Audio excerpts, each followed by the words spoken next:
Alrighty, what's going on, Macro Perspective peeps? It's Seamus and Marcos here. We have an amazing guest on today. Guys, I want to introduce you to Joey Hauss. First and foremost, what is a black belt in Jiu-Jitsu under Jean-Jacques, and he was the first to teach me the dark arts of Jiu-Jitsu. As a white belt, I was learning leg locks, ankles, heels, how to break and tibias and everything like that. But not only is he a savant on the mats, every time I roll with him, it's amazing. But what I love about Joey is just his attitude and lifestyle as well. And the big thing about him is he's actually a breathwork expert. And he's going to be talking about his time with Wim Hof, his certification there, and how he's traveled the world to help others move through stress, their immune system, working on all these things through cold exposure and using their breath to become healthier people. So, Joey, thank you so much for being on the show today. Yeah, thank you for having me. Excited to be here. Yeah, man.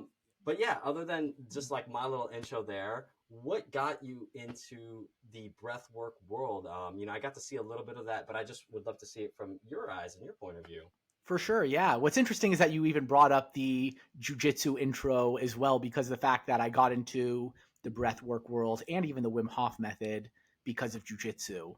One day, Hickson Gracie came and he taught a seminar at the academy that I trained at with Jean-Jacques Machado. And for those who don't know, Hickson Gracie, I always joke that to even say that he's the Michael Jordan of jujitsu is a giant understatement. The truth is, I always like to joke that he's like the Jesus of jujitsu, that he's undefeated in thousands of jujitsu matches, undefeated in all of his MMA fights, winning everything by submission. And he has this aura about him, this larger than life persona. And when he came and taught a seminar at the academy that I train at, I train with a legend of the sport, and to watch Jean-Jacques around Hickson is like how me and everyone else are around Jean-Jacques. It was very cool to see just how much he looked up to him. And throughout the seminar that Hickson was teaching jiu-jitsu, he was talking a lot about the importance of breath work. He said that learning how to breathe properly was the second most important thing he learned in his life outside of jiu-jitsu. And he also talked a lot about cold water immersion. In his documentary Choke, you see him in the cold rivers of Japan, just really trying to stay calm in the cold. And so Hickson talked a lot about his breathing instructor, a man by the name of Orlando Cani, who is kind of a legend out in Brazil. He created this form of yoga called bioginastica, and a lot of it focuses on different breathing techniques. And I remember as Hickson was talking about it, I was thinking in my head, man, I'd love to learn from this Orlando Cani character. And Hickson even talked about Orlando Cani when he was on Joe Rogan's podcast. And as I'm thinking this, about a week later, I get a call from a friend saying, hey, I have this friend in Rio de Janeiro. He's about to move to America and needs a place to stay. And this is when me and my good friend Eric had the Los Angeles Jiu-Jitsu Club. We turned our house into a Jiu-Jitsu Airbnb. And we started talking more about this guy, and then I learned his name was Marcelo, and he's the head instructor of the Orlando Cani Institute in Rio de Janeiro. So immediately I'm like, this guy can live with us, no problem. So Marcelo comes and lives with us. We're learning these different breathing exercises every day, learning how to utilize all of our different breathing muscles more efficiently. And then as well, we're going into our pool during the winter, just jumping in just to see how long we can last. First, it was jumping in, getting out. All right, we'll jump in, try to last 10 seconds. Jump in, try to last 20 seconds. And then, so as like we're already doing this, learning these breathing exercises, jumping into the cold, one day I see this documentary on Vice about Wim Hof, this crazy man from the Netherlands who's climbing up these mountains wearing just shorts and shoes and going into the cold, as well as bringing regular, everyday ordinary people into the cold with him. And not only are they getting in, but they're staying completely calm and stoic throughout the whole experience. And he's also bringing it to science, showing how these different breathing techniques and how the cold have these profound impacts on our bodies, on our minds. And so I watched this thing, and it wasn't even like, oh, look what this guy's doing. I've never seen this before. It's like, I'm already doing this. I just didn't have like more, like my why was, oh, Hickson Gracie, the godfather of jiu-jitsu, says you should do these things. I'm going to do it. But now it's like, oh, wait a minute. There's a lot of health components to this. There's a lot of things that are backed by science in both the breath work and the cold exposure and the ability to use your breath to stay calm in these chaotic situations like the ice. So it was this kind of moment where everything just came together. And then, yeah, I decided to go to a workshop. And then through more synchronicities, I just went down the path of becoming a Wim Hof Method instructor. Crazy. That's dope though. That's like, I mean, here the book. I think I have it on my desk over here. No, I think my wife was reading it. It's somewhere. But the thing that gets me thinking though, we had somebody recently on as well, and they talked about how a lot of their issues was emanating from his mouth, Mm. right? Like his jaw was out of alignment because his teeth were out of alignment. More specifically, then I'm assuming it probably altered his breath pattern a little bit too. Do they talk about any of that out of curiosity? Like of like the alignment of the body and the diaphragm breathing and like, I mean, I know that I've never done the method myself, but like obviously I know it's a little intense.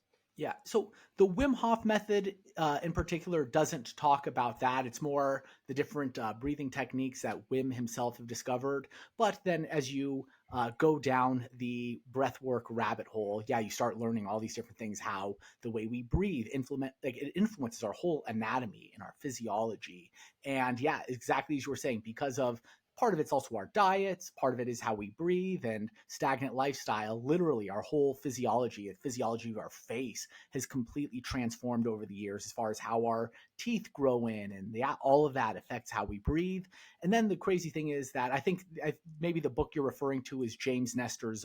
It's either Breath or Breathe. I can't remember which exactly it is, but he talks about in his book how even in changing your breathing patterns and making it more of a point to breathe in through your nose, Mm-hmm. your facial anatomy will change. So forget Mm. even just like our ancestors through millennia of making these changes, but literally you in your lifetime in changing your breathing patterns can change how your face is developed.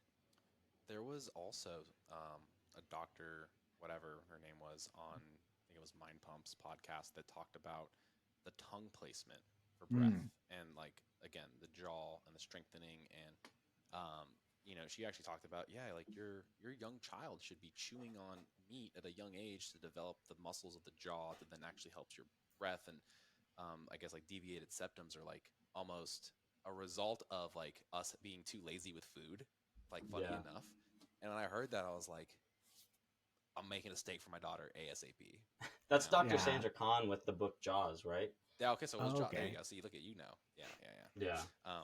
Yeah. But it was cool to think about that. And ever since that, the biggest takeaway was like focusing on my tongue being in the roof of my mouth and breathing through my nose throughout the day. I'm like, that's an easy thing. Like, what am I doing right now? Oh, present. Where's my tongue?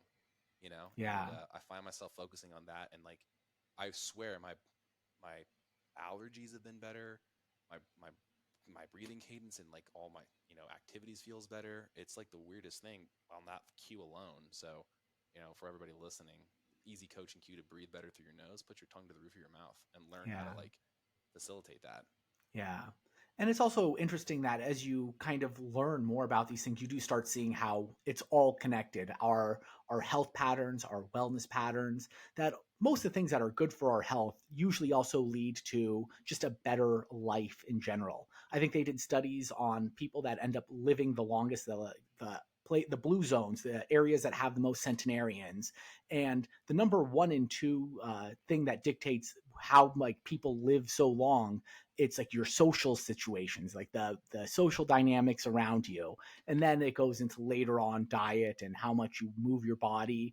But then all these also make your life better. But then yeah, going into like how we eat influences how we breathe, and that also influences our posture, and our posture also dictates how we feel and how we breathe, and that they're all connected. And it's almost like you can find one of these areas to tackle and it will make all the other areas better. If you have a better diet, you're probably going to start breathing better. If you start breathing better, you're just going to feel better, and it's going to be easier to make better choices as far as what you eat, how you move your body.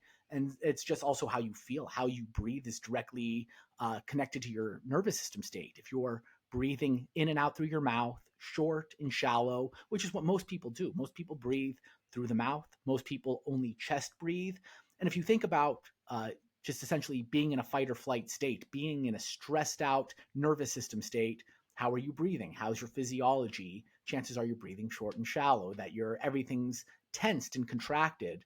But then when you start to reverse engineer, when you start to take fuller, deeper breaths, all of a sudden your body becomes more relaxed. And so, yeah, it's all connected. How we breathe, how we eat, how we move our bodies, our postures, and you can fix all of it by fixing the individual pieces as well.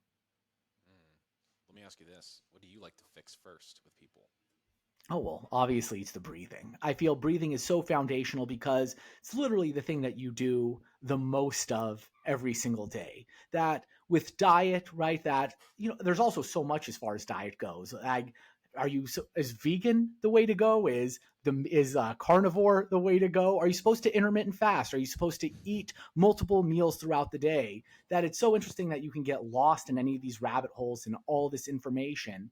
And there's probably good components and all these different things. But then as far as how we breathe, it is just like you're literally doing it all day, every day.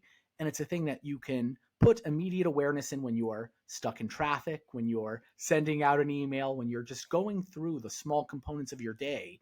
If you are conscious and aware of how you breathe and actively choose to make just fuller, deeper breaths, you're going to see yourself in a more calm, relaxed nervous system state. And I catch it within myself all the time. There are times where I'm just all of a sudden feeling stressed in my body for no reason.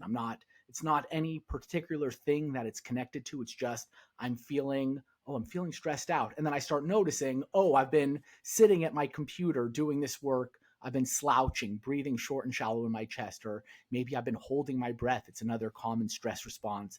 And just the awareness of, how have I been breathing? Okay, let me...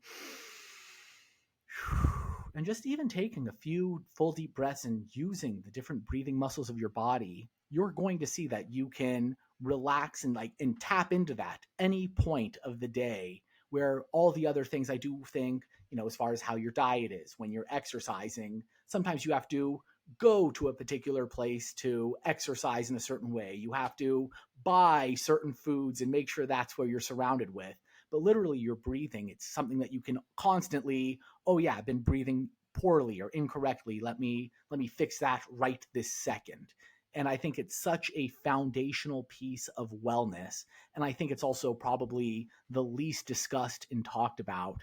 And I've seen it have a profound impact on my own life in so many different ways outside of just stress. Even as an athlete, being able to literally increase your gas tank, because most people aren't utilizing their entire gas tank. They're only utilizing some of it. So just even that awareness of the fact that you can breathe fuller and deeper using less effort, and the fact that you can plug into it literally anytime, I feel, it's just so foundational and so underutilized and talked about. Yeah. So, I mean, you say breath and breathe, and I mean, like, if you were assessing somebody, I guess, like, because I kind of misspoke, right? But then Yeah, I didn't want to stop you because it was for sure. eloquently put. Like, all right, cool. I want to acknowledge my breath work to be better. Where do I start? Is actually the question that I was trying to ask. Like, For sure. Yeah, I love that. what do you do with people to get them started? Is it internal? Is it like focusing and touching and cueing, like a physical one? Is it just mental? Like, how does that, like, what does that progression look like for somebody? For sure. It's a little of all of the above. First off, the first thing to notice is, are you breathing in through your nose or your mouth? That's one of the key points right there, where if you're breathing in and out through your mouth, you are going to be in a stressed out, sympathetic fight or flight nervous system state more often than you want to be. So first is like the awareness of, are you breathing through your mouth or through your nose? All right, let's get it breathing in through the nose. Then the second point would be, all right, where in your body is that breath going? Or also, is it full and deep, or is it short and shallow? And if it's short and shallow, then it is like, where in the body is it going? And for most people, it's very just kind of in the chest. Through Western culture, if you're driving in a car, sitting behind a desk working for long periods of time, chances are you're slouched for a long portion of the day. And if you're doing that, it's going to impact how you're breathing and where you're breathing through. So it's just noticing, where's that breath going? And for most people, it's just into the chest. most people don't even know how to breathe into their diaphragm, which is if you inhale through the nose, it should be like your belly should be the first thing that is fully expanding. And then another common thing that people have, it's called paradoxical breathing, where a lot of people, as they inhale through the nose, their bellies come in. As they exhale, their bellies come out. Where you want the opposite, right? Is as you're filling up through the nose, you want that belly to fully expand, as well as then the intercostal muscles. You literally have breathing muscles in your back. So it's where is that breath going? And then, yeah, how full and deep or short and shallow is it? You should be able to get about a 5 to 6 second inhale with no problem. And for a lot of people, that's a hard thing to do, but you should be able to get full, deep breaths very effortlessly, and you should be able to maintain that. And so it's just, all right, where in your body are you breathing? Are you using the nose and the mouth? Is it full and deep and short and shallow? And then it is like you can get hands-on, and because a lot of people, as I said, bringing the breath from the nose into the belly, ribs, back, and chest, it requires a lot of interoceptive awareness, that awareness of what's taking place in the body, because you're utilizing a whole new set of things if this isn't a thing that you've been actively working on. But you can also use your hands as external guideposts for the body. So you can place your hand and put a little more pressure on the belly. And then as you do that, you're going to notice that the breath is going to want to kind of push up against that resistance. You can do the same thing with the ribs. You can do it with the chest. It's a little harder with the back, but if you have like a partner that can push up against it. But it's just building the awareness in where can I bring that breath. And so within a lot of the workshops I do, before even getting into the different breath work techniques, we start with just focusing on these breathing mechanics, learning how to breathe into these different areas of the body, as well as learn how to make it more and more effortless. Man, thank you for that. I think that's so powerful, just being able to understand where you are right now, where it is in the body, and being able to adjust, right?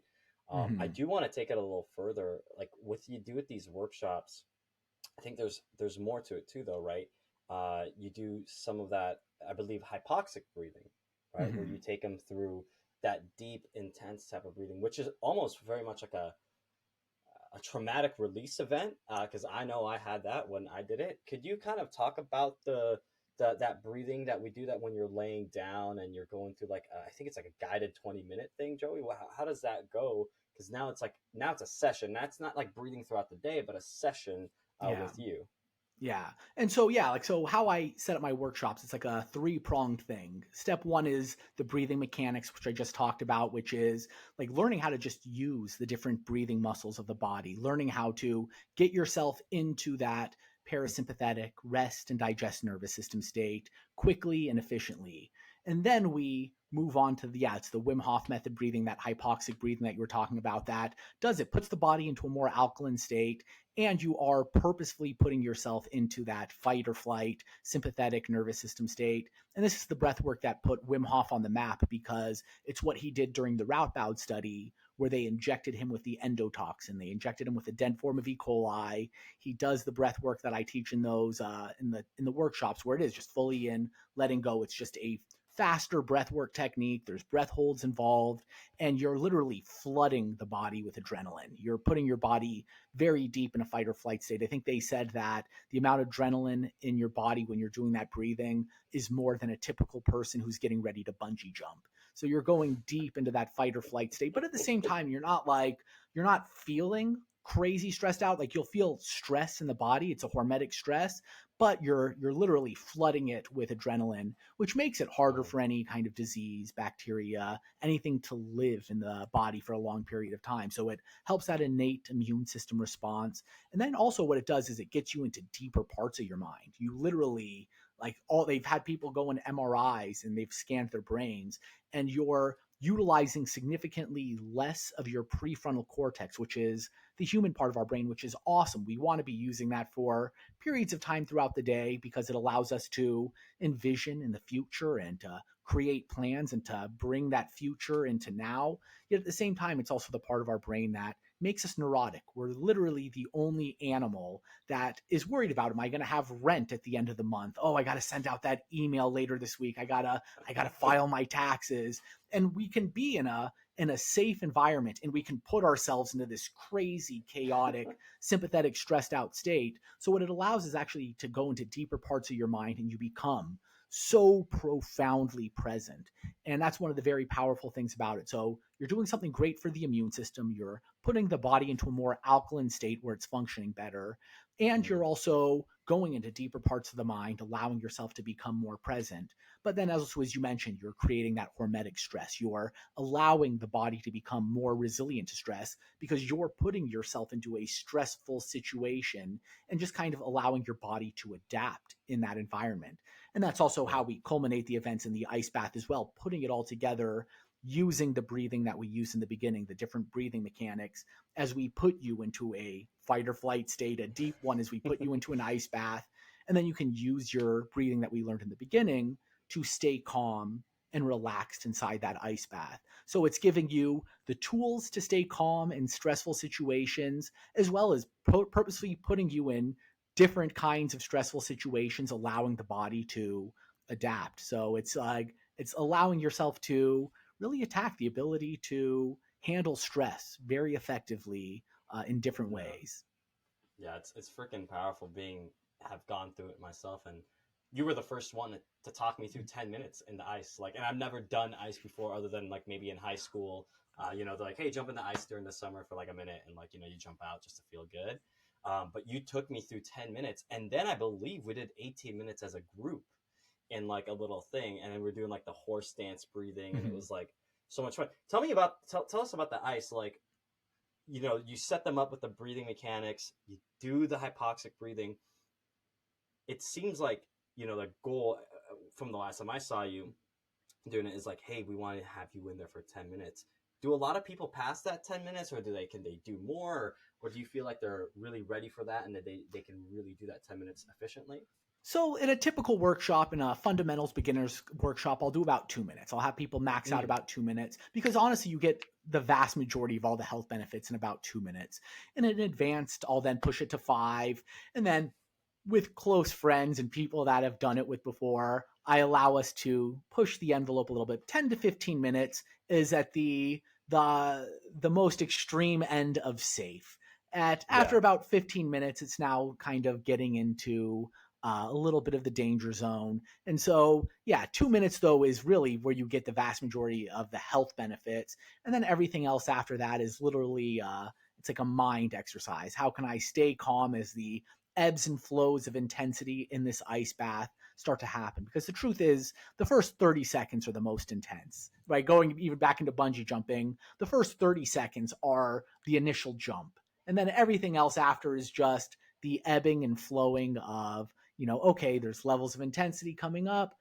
Okay, I'm relaxed again. But the first 30 seconds are definitely the hardest aspect of it.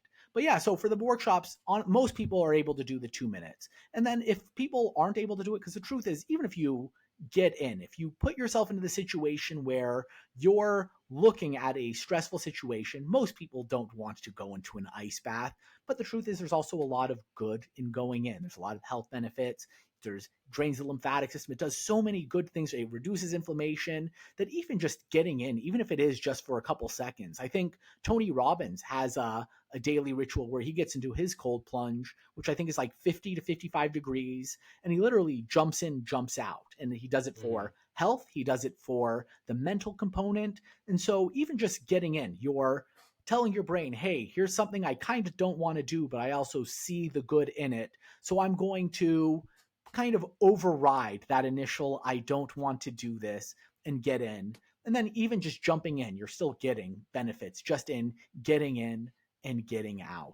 And that's what I love about it as well. I look at the whole workshop as there's so many components that are great for your health, but the mental aspect of it is my favorite part of it, with the breathing, being able to calm your nervous system state, with the Wim Hof breath, being able to access different parts of your mind, with the ice bath, being able to literally feel all that fight or flight stress, but then still having the wherewithal to tune into that interoceptive awareness and be like, all right, what is my body doing when I feel stress? How am I breathing? How am I holding my shoulders? Where is there tension in my body?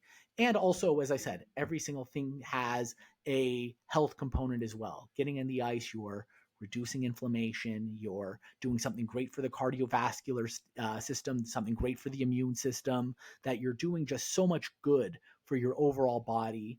And also, you get to recalibrate a thing in your mind. For most people, they do have this feeling that, oh, if I get into the ice, I mean, before doing an ice bath, I always figured if you were to fall into thin ice somewhere, within like 5 minutes, you'd be dead. As soon as you get in, there's no way to control how chaotic the situation is. But to be able to just recalibrate and redefine things in your own mind of like, oh, I can get in here and I can actually stay calm.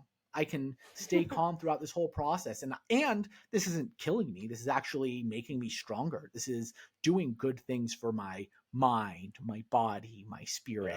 Yeah. And just it's so well-rounded in all the things that it helps. Yeah, 100%. And I think the biggest thing for anyone listening is like the moment before is probably the worst moment, actually.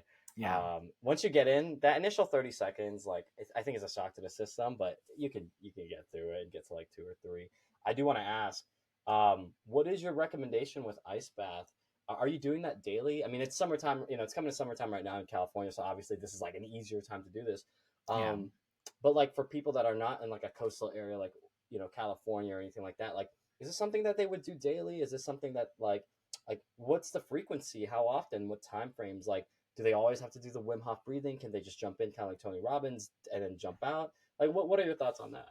Yeah, so yeah, you definitely don't need to do anything beforehand. You literally, like, you can have it as a standalone thing, getting into an ice bath or taking cold showers. Taking cold showers, I think, people have been doing that before the ice baths came around, and it's totally a viable option.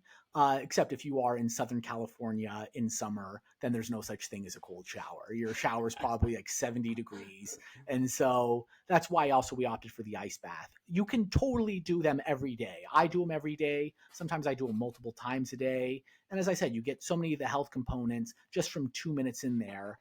And I believe that the health components that you get, it's 2 minutes in an ice bath, you'll get those benefits and still kind of feel them for about, I think it's 6 days after. So even if you did it once a week, you're doing something great for your body. And I believe Andrew Huberman, and I think he has a colleague, Dr. Sodenberg, who she came up with a principle of, it's like the optimal amounts of time where you kind of, before you start hitting the law of diminishing returns. And I think it's 11 minutes in a week. If you do 11 minutes within a week, which is if you do 2 minutes, 5 days a week, a little bit more, but yeah, you'll be able to hit those 11 minutes for the week, getting essentially the optimal amount of benefits from it.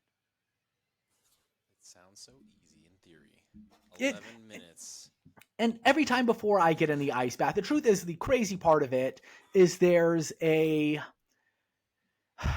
in some ways it gets easier, in some ways it does not. And like the ways that you understand exactly where it bottoms out. So a lot of times people kind of do hit a panic in the ice bath because of your body goes into that sympathetic fight or flight state, and you don't know exactly where it bottoms out. For those first 30 seconds, it gets crazy, and then it gets progressively crazier until it kind of caps out. And so if you've done a bunch of them, you start to understand, okay, I understand exactly where it caps out. But those first 30 seconds will always suck. I've been doing them every day, sometimes multiple times a day for a long time now. I never look forward to it. So yeah, the first beginning part always sucks. And then the mental part beforehand never really gets easier. You still definitely need a powerful motivation, especially to consistently get in that. I never look forward to doing it, but as I said, like, I know the benefits that I get. I feel great after doing it, and so it is to myself. I'm like, okay, 2 minutes, you can literally do anything for 2 minutes. I've been training jiu-jitsu for so long. There are times where it's like, okay, I'm in a horrible position, I'm breathing through a small little area, like a pocket that I've been able to find, but I can look at, like, all right, 2 minutes, you can hang out here for 2 minutes if need be. And 2 minutes goes by quicker than most people think. I don't know, man. I feel like cold time and plank time are one and the same. That relativity theory. You're like, that is true. You're like, is it gonna pass? Am I gonna? Like that mind game is just so fun. Yeah, but it always does pass. Yeah. I mean, challenging yourself to do hard things. I mean, it was the other morning. I literally was like, all right, I'm just gonna like, because we have two shower heads, and like, I'm just gonna turn this one on, do it cold, just get in there. And I like literally couldn't like convince myself to like hop into it. I was like, well, today's not the day. Let's try again Yeah. tomorrow. Yeah. But it's, I'm like, damn, is this like me? Is this bitch behavior? Am I being like a like shutting up? Wasn't that what David Goggins says? You gotta like quiet your inner bitch or whatever. Yeah. And I'm just like, damn, I'm being so weak right now, like weak minded. And I like, if I can do this, so I turned it back on, and I was like, just dip a toe in. I was like, like just going through that inevitable step of like that working myself up enough to do it. I wish it was like a pool where it's just like, just jump in, Just get in. Yeah. just get in. And the other day, it was still cold enough to not want to get into a pool, and I convinced my son to do it. And I was like, if you go in there, Dad'll do it. And he just hops right in. I'm just like, shit, Fearless. Fearless. Fearless. And he's like, come on, Dad. He says like 2 more times, and because the hot tub's heated. I was like, oh, God, this old song and dance. So had to get in there too. But challenging and overcoming hard things. I feel like the fact that the breath work can work you up, but also bring you down, right? You're mentioning these changing of states. And I've read a lot about like breath work before eating a meal, and like how well it could be absorbed. And a lot of coaches talk about that importance. Where's your stance on that? How do you feel it incorporates there? So they even call the parasympathetic nervous system state the rest and digest nervous system state. You're literally helping your digestive system work better. And because most people do operate just day to day in a fight or flight state. And as I said, it plays into all the different habits. If you are feeling a level of stress in your body, think about how you eat when you're stressed out. And it's why I love that, religious and spiritual people, like the idea of prayer or at least gratitude before eating your meal, because it makes you literally eat your meal differently. How you chew your food, how you actually sit and enjoy the food. And yeah, like the fact that your digestive system actively works differently when you are in a different nervous system state. When you are stressed out, you're probably also eating in a way that you're not aware. So you're just throwing the food in your mouth, not chewing it well, probably not enjoying it. And also your digestive system your digestive system is operating in a stressed out environment, where when you are more relaxed, you're literally helping your digestive system work better. It's literally in the nervous system state name, the rest and digest nervous system state. Yeah, that. Yeah. Obviously, it's in the name, but sometimes we get some newer listeners that may not be as Of course. health conscious or understand that. And so, okay, the different breath patterns, though, like to help trigger that, right? What what does that look like to help with like lowering it or getting into that parasympathetic Yeah. state? And so just like low and slow, if you, first off, as I said, breathing in through the nose, breathing in and out through the nose, or at least breathing in through the nose, you can still breathe out through the mouth. But at least breathing in through the nose starts activating that parasympathetic rest and digest nervous system state. And then also breathing beyond just the chest, right? Most people, if you ask a typical person to take a deep breath, it looks something like this.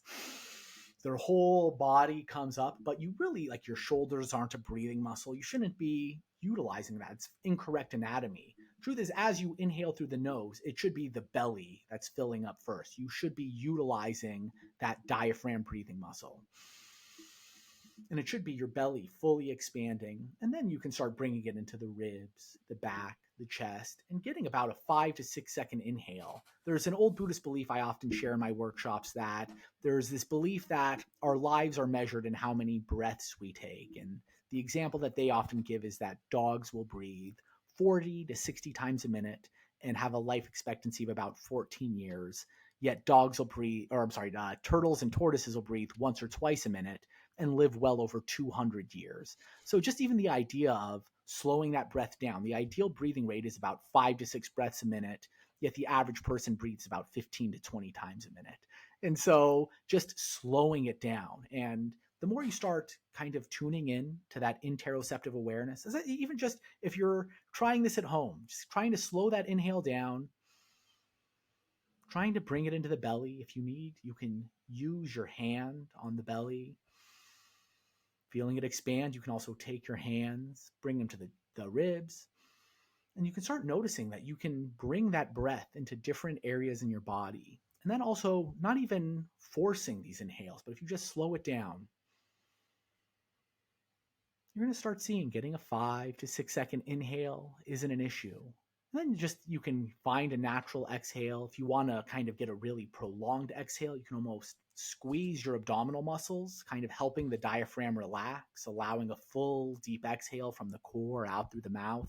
But it's just slowing it down, getting more out of each and every inhale, more out of each and every exhale. And it's one of those areas of life that you can start noticing that you get more results in using less effort.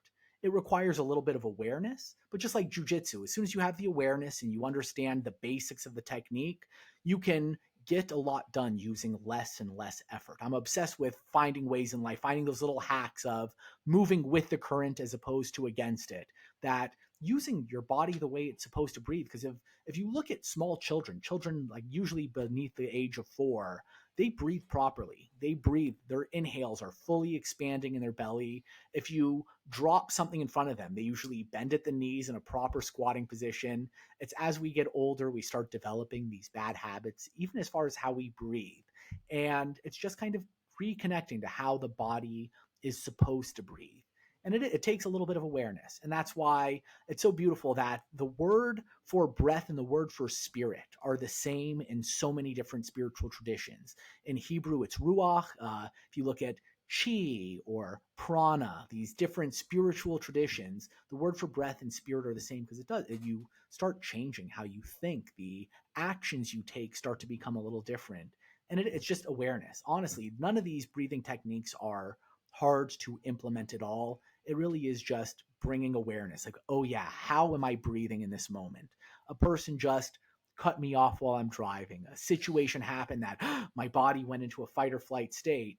And now am I reacting from there? Or it's like, okay, I feel stress in my body. And that's what the beauty of the ice bath really helps kind of create that habit. I'm feeling stress in my body, but I can breathe into it and I can relax into it. So it's really just about bringing that awareness. It's bringing that awareness into the body and then just being able to remind yourself, oh yeah, I need to keep control of how I'm breathing. It's literally why they call, the consciousness world. It's conscious. You're being more conscious of the small behaviors that we do every day, bringing more awareness into those small things. And number one, it starts with breathing. If you can become more aware of how you're breathing, you're going to naturally become more present. You're going to naturally start making more decisions that are aligned with you. But it's just awareness. How can I breathe fuller and deeper, getting those 5 to 6 second inhales, 5 to 6 second exhales, and just where in my body am I bringing those breaths? Man, like I think about that, the awareness, and to me, it's triggering this idea and this thought back to. I'm like connecting it right now to the start of CrossFit, and when I first started squatting in CrossFit, squat sucked, and my connection to my body also sucked. Right? It was like sit down and then just try to stand up. It wasn't like screw your feet in, focus on your knees, focus on your glutes, right? Brace your diaphragm. Like there's so many moving pieces now in my head that like I consciously think about ahead of time. Whereas before it was like as a kid, it was like I just tried to let my subconscious mind, do the pattern. And I feel like my wife brings up this topic often. She's like, I don't know how to squeeze my ass while I'm doing a squat. And it's like, it's not that you're actually doing it. It's just that your mind is going there. Your mind is going into that like connection. Like, okay, like how could you squeeze your butt as you're going down? It's like you're not really thinking about, I mean, you're not really doing it, but you're thinking about it. It's like impossible because the pattern doesn't necessarily go, right? Like it's not like truly recruited. And then in thinking about this, she's like, God, these squats felt so much harder. And I was like, yeah, like that's what training is for, right? Like training your breath work and training your body and training all these things are supposed to be the hardest version of it. So then when you go compete, right, for you, obviously, you go compete, your autonomic nervous system is just taking over. It's just doing what it's supposed to do. And obviously, like you said, hey, like I see an opportunity for me to breathe right now. Cool, I can chill here for 2 minutes, right? this, this practice of breath, right? Obviously, that's kind of the theme of this whole, podcast right now. Um, is something I do think is really overlooked, something I've overlooked. And shoot, I mean, I went straight to like nasal breathing only cardio for this last competition I prepped for, and I feel like it made a world of a difference. And I just brought more awareness to my breath for this zone 2 cardio. It governed me, and yeah, it's, I don't know, maybe I wasn't as stressed out like in the training because I started figuring out how to do that, and I got more. I don't know. Again, I heard so many people talk about it. You're obviously advocating for it too. So I was like, Yeah. what do I have to lose, right? Yeah. One new thing. It's the one thing I changed, and I felt great. So keep it in. Yeah. And it's so interesting that there's this kind of full circle thing that happens, that there's things that we're completely unconscious and unaware of, just like maybe how we're breathing or which breathing muscles we start utilizing. And then when we start training, it's like, oh, like the awareness of those different things and having to plug into them. And like, there's so much thought going. I think of like a white belt in jujitsu. Every technique you teach them, like every piece of the technique is its own individual piece that they have to put so much focus on. Like, okay, where do I put my arm? Where do I put my hand? What am I doing here? And then after you start training a while, that these things start to become automatic again, that you start defaulting to the proper way of doing it. That way you can also start chunking things and you can take on more information. And then when you start competing, you're just moving in the way that your body, like you're moving correctly. You start defaulting to the right way to do it. And I've been noticing that with my breathing more and more. And just like my reminder of like, oh, like I'm not doing it correct is my awareness in my body. I start like, oh, like I'm stressed, but I have nothing to be, oh, got it. I'm slouching. I'm breathing short and shallow, tune back into it. And then there's moments throughout the day I just catch myself like automatically doing it, that I feel a stress in my body, and my body's default state to responding to stress is taking a full deep breath, tuning into my body, relaxing. So it's like you go from being like unconscious of a thing, being super conscious of it, but then all of a sudden your unconscious state is the thing that you were actively having to put all that consciousness and awareness into, until you start trying to even improve upon that. And just, it's this full circle thing that you just, start defaulting to better and better. And that's ideally also what you want to do, right? We don't want to be having to think about how we're breathing all day, although it's not a terrible practice to try to make yourself more aware of how you're breathing throughout the day. But you'll also notice that even just in starting and making it a priority, like, okay, I'm going to take 10 minutes in my day to be just aware of my breathing, and then I'll try to plug into it throughout the day. And you make a habit of that, and then you just start noticing you plug in more and more often. And then you'll start noticing the moments you're not plugging in and actively being aware, but you're just defaulting into a better way of breathing. Like it goes into so many directions how we eat, that there's people that have been dieting a certain way or eating a certain way for so long that in the beginning it's like, oh, like I hate having to be on this kind of diet or eat this way. And then they just go to the grocery store and it's just automatic. That's just the things they know to easily buy. And, you look at someone like David Goggins, that, for him to run a 100-mile race, that there's probably still a level of resistance, but at the same time, there's probably less of it than there is for a different typical person getting ready to run for the first time in 5 years. Man, yeah, I think that was a good analogy though. Like you just said, like curate and craft the thing that you want to bring the most awareness to, spend a good amount of time on it, and you're always going to have to bring yourself back to it. So I use that analogy with nutrition, tracking, and intuitive eating. It's like, well, what do you want to do intuitively, right? Yeah. Is it just eat more whole foods? Because, that only works to a certain degree. What if you then understand the quantity and the actual, amount that your body needs to look or feel or perform a certain way, right? And that's where I think every call of the day that I've had was bringing it back to like, you need to spend time measuring shit. Like, I mean, like just because then you have awareness to what an actual serving is. Yeah. You're like, well, like, what I was doing, it's like, yeah, what you've been doing is not working, or it's causing you more stress, or it's the reason you're here consulting with me, right? This conversation wouldn't exist if you didn't have a problem that I can fix. Do what I'm telling you so that you can get to the thing where it becomes habitual, right? So like you just said, like Now every time someone mentioned that, and like you're just reiterating it for me, when you sit down to eat, actually sit down to eat. Take a couple breaths. Do that first. Be present. Don't have your phone. Maybe you can listen to a podcast. That's fine. But like, I've noticed in the last year, I've eaten like probably 60% of my meals standing up.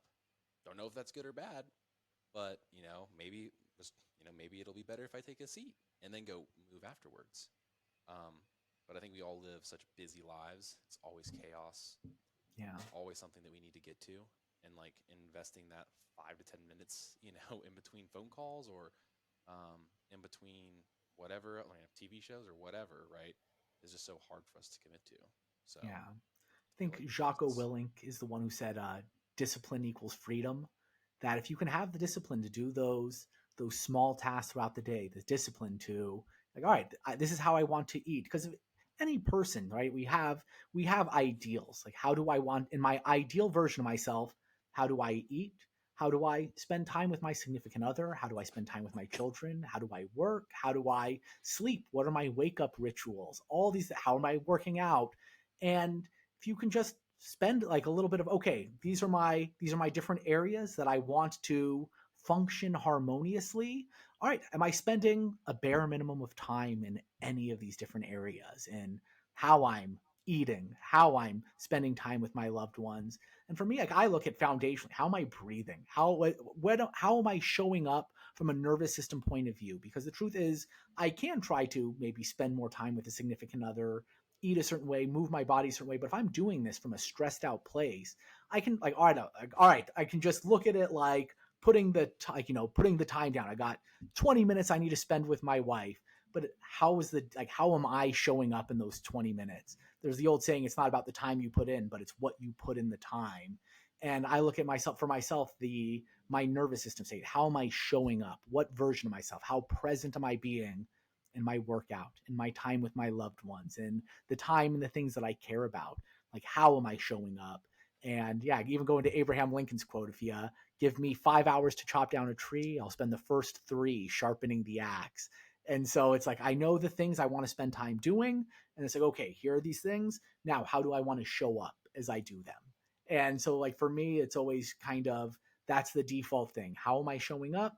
And then it's, all right, where are the different areas that I want to spend that conscious time? Yeah. I mean, That's it's profound.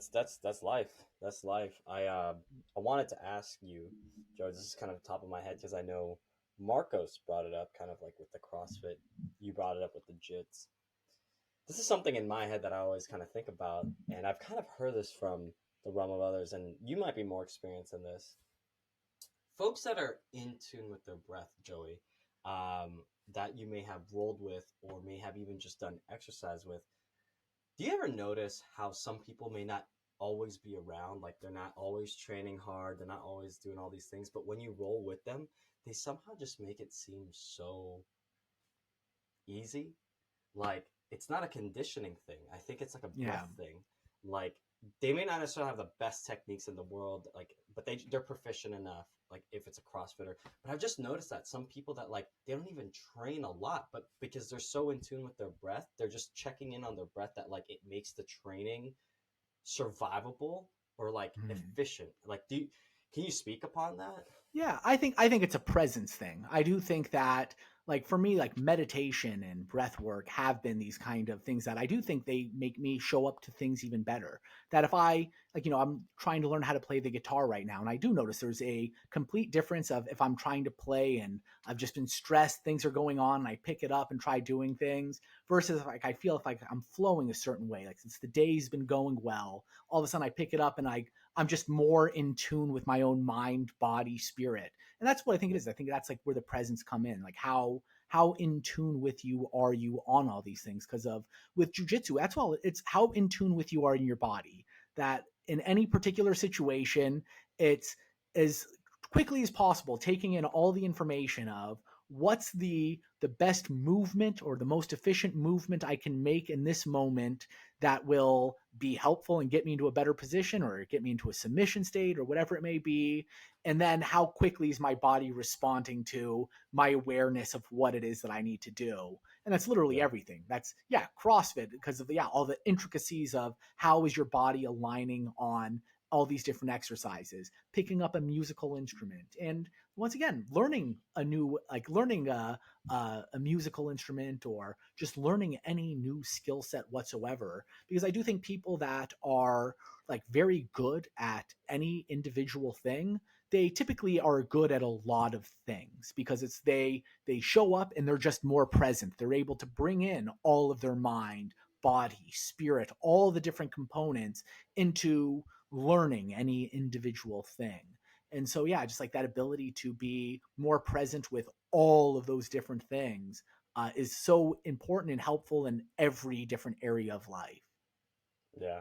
No, 100%. I just say that because I feel like for me, sometimes I have stints with like my jujitsu journey, and like I've had stints with CrossFit journey where it's like, oh, I haven't done that workout in a while, and it looks daunting on paper, like doing like a crazy CrossFit workout, but focusing on that breath, being present. Oh, I was able to survive it. It wasn't as crazy. Oh, Yeah. and I almost got the same time that I got when I was in my peak state when I was doing this. I also do like with jujitsu. Like I have stints with jujitsu right now, just because I had like an injury, then I had like shingles, and it was like I wasn't on the mats. But whenever I go to jujitsu, I don't roll or do anything athletic, because I feel like sometimes you're revving things up. But if you can focus on your breath and just focus on the efficiency, like you said, it's like I haven't rolled in 2 months, but I feel like I'm just kind of flowing. I'm in my Yeah. flow zone. I'm doing my thing, and like I really think that it's just the efficiency. And I think what you're saying there about being present and all that is like the biggest thing. And I think that's where I kind of teach a lot of my clients, the patients that I work with, is kind of like the breath. I tell them it's like the biggest hack. Every day I'm like, hey, how do you do with your breath? And I'm like, can you just focus on the hour when it's, hey, you see the clock on top of the hour, just take three deep breaths, and like it just brings them back. And it apparently, like, just talking with clients and talking about that wellness approach, it does tailor them into going, oh wow, I was more present on the next call that I had for my meeting.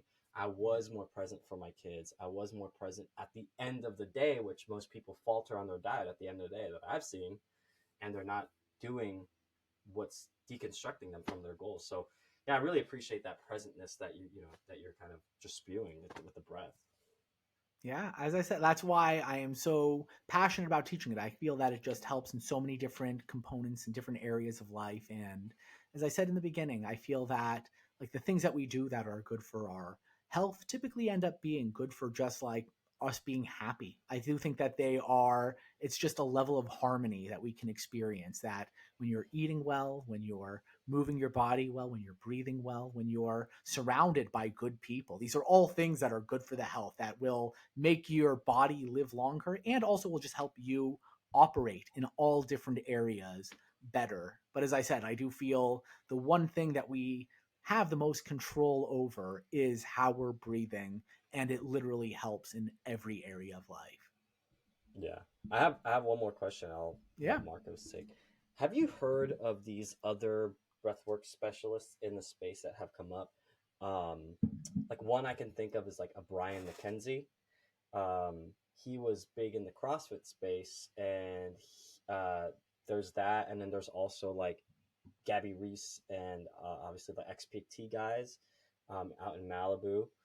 Have you heard of any of these guys kind of like in the breathwork space? Yeah, I mean, like that, there's a lot of different, people, a lot of different techniques. And the truth is, none of this stuff is brand new. There's no cutting edge breathwork technique. This has all been around for thousands of years. All monks in the Himalayas and the different gurus, the different spiritual traditions have been doing this forever. But yeah, a lot of people have been able to just extrapolate different things and utilize them different ways. And yeah, it's cool to watch the whole thing grow. Yeah, as you mentioned, like Laird Hamilton with XPT, and I know he's also worked with Wim. And then, yeah, as I mentioned before, like James Nestor, who wrote the book Breath or Breathe, I can't remember Yeah. which one it is, and also Hickson Gracie, the fact that he called his book Wrote a book. Breath. He wrote a book and it's called Breath. It's not even called Jujitsu or anything like that. And just noticing more and more, like Patrick McEwen with the oxygen advantage, and as I said, like a lot of this stuff has been around forever, but it's cool to notice that that it's getting more awareness, that we're living in a time, especially with podcasts and just so much information at our fingertips, that people are just becoming more and more aware of these different modalities for their health, for their well-being, just general personal development.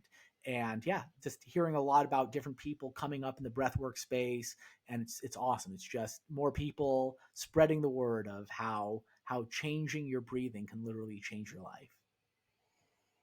Mhm. Man, you're right. Everybody might come up with some IP, you know?